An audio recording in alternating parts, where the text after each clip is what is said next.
বিসমিল্লাহির রহমানির রহিম। কথা বলছি রাইসা হেলথ সেন্টার থেকে। আজকের যে বিষয় নিয়ে আমরা কথা বলবো সেটা হচ্ছে নাকে মাংস বৃদ্ধি বা পলিপাস।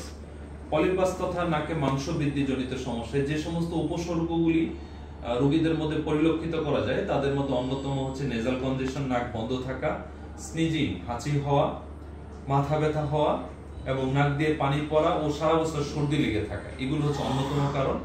তো আলহামদুলিল্লাহ পলিপাস জনিত সমস্যায় রাইসা হেলথ সেন্টার থেকে চিকিৎসা নিয়ে আলহামদুলিল্লাহ শত রোগী সুস্থ হয়েছেন। তো আজকে আমাদের সামনে এখানে এক ভাই আছেন, উনি হাফেজ সাহেব। উনি আলহামদুলিল্লাহ আমাদের এই পলিপাস বিনা অপারেশনের পলিপাসের চিকিৎসা নিয়ে আলহামদুলিল্লাহ সুস্থ। কিছুদিন আগে ওনার মা চিকিৎসা নিয়েছেন, উনি সুস্থ হওয়ার পরে হাফেজ সাহেব আমাদের কাছে আসছেন।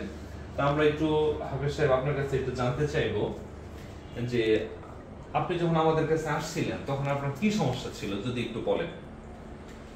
আমি এখানে আসার আগে সবসময় নাক বন্ধ থাকতো, নাক দিয়ে পানি পড়তো, সবসময় মাথা ব্যথা করতো। আচ্ছা, চিকিৎসা নেওয়ার পরে এখন আপনার কি নাক বন্ধ থাকার সমস্যাটা আছে? জি না, কোনো সমস্যা নেই। আচ্ছা, এখন কি আপনার মাথা ব্যথা করে? জি না। আচ্ছা, তারপরে সর্দি কি কমে গেছে কিনা আগের চেয়ে? জি, অনেক কমছে। আচ্ছা, আপনার কাছে এই চিকিৎসাটা কেমন মনে হয়? অনেক ভালো একটা চিকিৎসা। আপনার ভিতরে যে নাক বন্ধ থাকতো, মাংস কারণে নাক যে বন্ধ থাকতো, এই এখন কি বন্ধ থাকাটা আছে না আগের চেয়ে অনেকটা কমে গেছে? আগের চেয়ে অনেকটাই কমে গেছে। কমে গেছে। আচ্ছা, তো আলহামদুলিল্লাহ ওনার আম্মু আমাদের চিকিৎসায় সুস্থ হয়েছে। আপনি এখন কেমন আছেন চিকিৎসা নিয়ে? আলহামদুলিল্লাহ ভালো আছি। আপনার কি সমস্যা ছিল? আমার নাকে পলিপাস ছিল, মানে, আর মাথা ব্যথা করতো সবসময়। আচ্ছা, চিকিৎসা নেওয়ার পরে এখন আপনি কেমন জি আছেন? আলহামদুলিল্লাহ ভালো।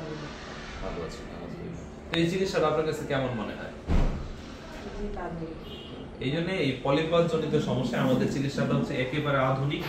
এই চিকিৎসাটা সকলেই নিতে পারে, শিশু থেকে বৃদ্ধ পর্যন্ত, এবং গর্ভবতী মায়েরাও এই চিকিৎসাটা নিতে পারে। আলহামদুলিল্লাহ আমাদের চিকিৎসায় প্রতিনিয়ত আলহামদুলিল্লাহ অনেক রোগী সুস্থ হচ্ছেন। তো আজকে আমরা এইটুকু নিয়ে কথা বললাম। সামনে অন্য কোনো বিষয় নিয়ে ইনশাআল্লাহ আপনাদের সাথে কথা হবে। আসসালামু আলাইকুম।